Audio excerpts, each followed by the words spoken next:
Hello दोस्तों, मैं आशीष आर्या स्वागत करता हूं आपका आज की क्लास में।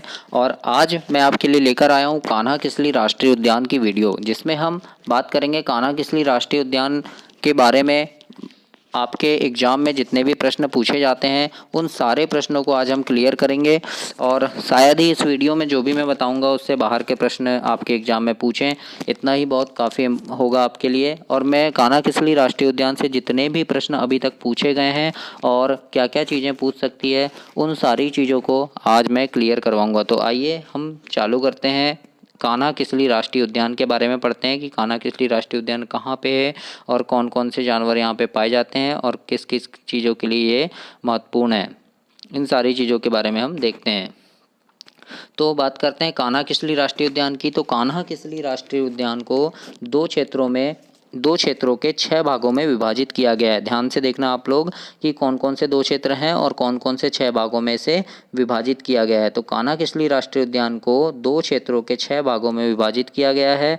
कौन कौन से 6 भाग हैं? कौन कौन से 2 क्षेत्र हैं? तो पहला है पश्चिमी घाट और दूसरा है पूर्वी घाट। ये 2 क्षेत्र हैं, पश्चिमी घाट और पूर्वी घाट। इन 2 क्षेत्रों में इसको विभाजित किया गया है। तो पश्चिमी घाट के अंतर्गत कान्हा, किसली, सरही और मुक्की आता है। कौन कौन से क्षेत्र आते हैं?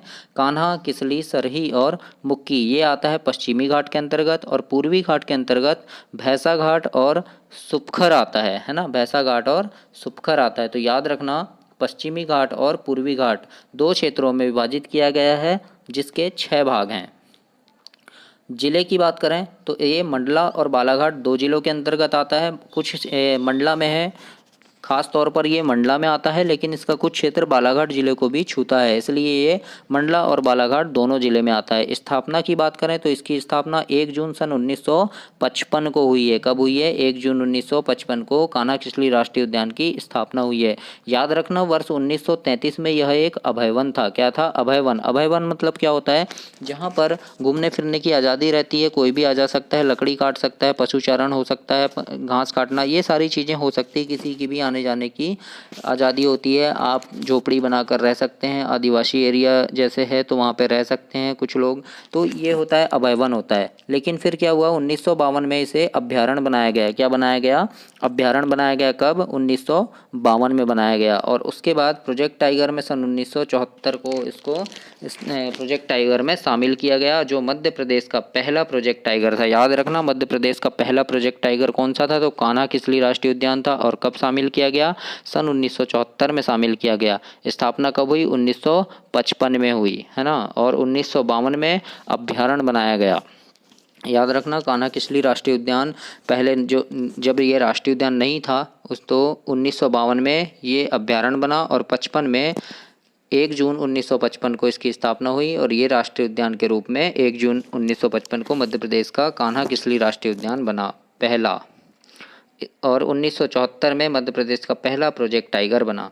इसके बाद हम देखते हैं कि कान्हा भारत का प्रथम ऐसा नेशनल पार्क एवं टाइगर रिजर्व है जिसने वर्ष 2017 में अपना शुभंकर भूर सिंह द बारासिंगा, याद रखना मोस्ट इम्पोर्टेंट है, अपना शुभंकर भूर सिंह द बारासिंगा जारी किया। तो क्या है? भारत का प्रथम ऐसा नेशनल पार्क है, भारत का, मध्य प्रदेश का ही नहीं, भारत का पहला नेशनल पार्क है जिसने 2017 में, कब किया? 2017 में भूर सिंह द बारासिंगा को अपना शुभंकर बनाया। ठीक है, शुभंकर जारी किया। इसके बाद हम बात करते हैं तो भूर सिंह द बारासिंगा का जो डिज़ाइन है ये किसने दिया था? रोहन चक्रवर्ती के द्वारा बनाया गया था, याद रखना। और एक बात नोट करना कि 1 जून 2005 को कान्हा किसली की 50वीं वर्षगांठ, कब? 50वीं वर्षगांठ पर एक डाक टिकट जारी किया गया था जिस पर बारासिंगा यानी स्वैम्प डियर बना हुआ था, है ना। डाक टिकट कितने का था? 100 रुपये का था। यहाँ से बहुत सारे प्रश्न बन सकते हैं। कब डाक टिकट जारी किया गया? तो 1 जून 2005 को किया गया। कान्हा किसली की 50वीं वर्षगांठ पर किया गया, है ना। और जिस पर बारासिंगा बना हुआ था और डाक टिकट कितने का था? 100 रुपये का था। ये बात याद रखना।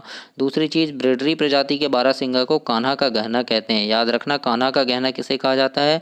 ब्रेडरी प्रजाति के बारासिंगा को कहा जाता है।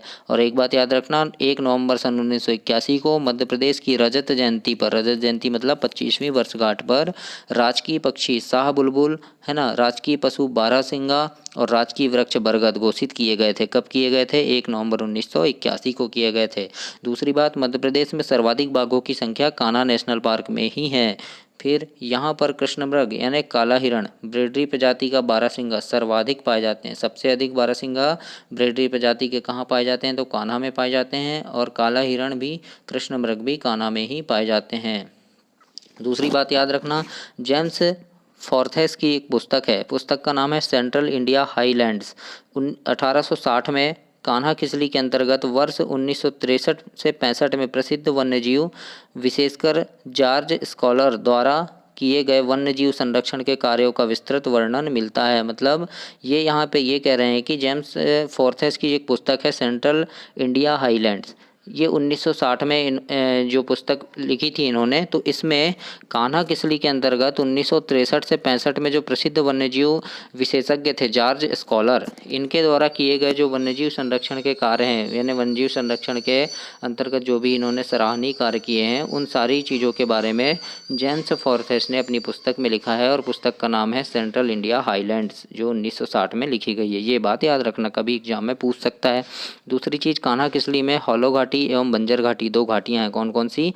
हॉलो घाटी और बंजर घाटी।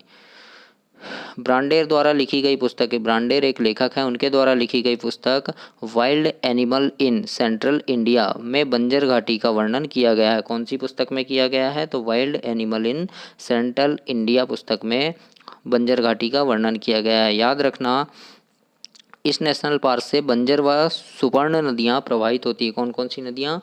बंजर और सुपर्ण नदियाँ प्रभावित होती है। इस नेशनल पार्क से कान्हा किसली नेशनल पार्क सबसे लोकप्रिय वृक्ष कौन सा है? इंडियन घोस्ट ट्री, जिसे कुल्लू का वृक्ष भी कहा जाता है। ये कान्हा किसली का सबसे लोकप्रिय वृक्ष है। और इस नेशनल पार्क का सबसे ऊंचा स्थान कौन सा है? बामनी दरार है, बामनी दरार, जिसे कान्हा का सूर्यास्त बिंदु कहते हैं। याद रखना, बहुत मोस्ट इंपॉर्टेंट क्वेश्चन है ये। कान्हा का सूर्यास्त बिंदु कौन सा है? तो बामनी दरार है। ठीक है। बैगा जनजाति कान्हा नेशनल पार्क में निवास करती है। कौन सी जनजाति निवास करती है? बैगा जनजाति निवास करती है। और इस नेशनल पार्क में बैगा मंगलू के नाम से एक सड़क भी है। याद रखना, एक सड़क है जिसका नाम क्या है? बैगा मंगलू के नाम पर है, कान्हा नेशनल पार्क में है। इस नेशनल पार्क में बैगा जनजाति की महिलाओं को गाइड का कार्य दिया जाता है। याद रखना दोस्तों, किस नेशनल पार्क में बैगा जनजाति की महिलाओं को गाइड का कार्य दिया जाता है? तो ये है कान्हा नेशनल पार्क में। और कान्हा नेशनल पार्क में बिना शाखा के साल वृक्ष के दो ठूंठ हैं, जिन्हें राजा रानी कहा जाता है। याद रखना, उन्हें वो कट गए हैं, बिना शाखा के हैं, उनमें शाखाएं नहीं हैं, उन्हें क्या कहा जाता है? राजा रानी के नाम से जाना जाता है। दो वृक्ष हैं, लेकिन कौन से वृक्ष हैं? साल के वृक्ष हैं। कान्हा किसली नेशनल पार्क में श्रवणताल है, जिसमें लपसी नामक शिकारी का स्मारक निर्मित है। कौन से शिकारी का? लपसी नामक, क्या नाम था उसका? लपसी नाम था उसका, क्या है? स्मारक निर्मित है। कहाँ पर? श्रवणताल, कान्हा किसली में। इस नेशनल पार्क को 1999 में सर्वश्रेष्ठ पर्यटन का पुरस्कार मिला है। याद रखना, 1999 में कान्हा नेशनल पार्क को सर्वश्रेष्ठ पर्यटन का पुरस्कार दिया गया है। इस नेशनल पार्क में एक हवाई पट्टी भी है। याद रखना, कान्हा किसली नेशनल पार्क में एक हवाई पट्टी है। और यहाँ पे बगीरा जंगल रिसोर्ट है। यहाँ पे क्या है? एक बगीरा जंगल रिसोर्ट है। शेरों की संख्या में वृद्धि के लिए विश्व बैंक की सहायता से इस नेशनल पार्क में एक प्रोजेक्ट प्रारंभ किया गया, जिसे इंटरप्रिटेशन प्रोजेक्ट कहा जाता है। ठीक है, ये project Kanha Kisli national park में प्रारंभ किया गया है। इस नेशनल पार्क से 35 किलोमीटर दूर मध्य प्रदेश का पहला चुटका न्यूक्लियर प्रोजेक्ट लगाया गया, जिससे वन्य जीवों पर खतरा मंडरा रहा है। ठीक है, एक चुटका न्यूक्लियर प्रोजेक्ट लगाया गया है यहाँ पर, उससे क्या हो रहा है? वन्य जीवों पर खतरा मंडरा रहा है। कान्हा नेशनल पार्क का सबसे पुराना बाघ, जिसका नाम क्या है? मुन्ना, इसको वन विहार भोपाल में छोड़ा गया। कान्हा नेशनल पार्क का सबसे पुराना बाघ, उसका नाम क्या है? मुन्ना नाम है, जिसको भोपाल में छोड़ा गया है वन विहार में। और मुन्ना के सिर पर कुदरती रूप से CAT और PM लिखा है। क्या लिखा है? CAT और PM लिखा है। CAT और PM कुदरती रूप से लिखा हुआ है। ये किसके सिर पर? मुन्ना नामक टाइगर के सिर पर। बाघ दिवस पर मिंटो हॉल में हुए कार्यक्रम में मुन्ना की फोटो छपी पुस्तकों का वितरण किया गया था। याद रखना, बाघ दिवस पर मिंटो हॉल में हुए कार्यक्रम में मुन्ना की फ़ोटो छपी हुई पुस्तकों का विवरण किया गया था। तो आज हमने देखा कान्हा किसली के बारे में जाना, और कान्हा किसली राष्ट्रीय उद्यान के बारे में जितने भी प्रश्न इंपॉर्टेंट हैं सारे मैंने आपको करवाया है। तो यहाँ से बाहर शायद ही है कि यहाँ से बाहर कोई प्रश्न पूछे आपके परीक्षा में। तो वीडियो में बने रहने के लिए आपका धन्यवाद। वीडियो को लाइक शेयर और सब्सक्राइब कीजिए ताकि ऐसी ही वीडियो आपको और भी मिलती रहें।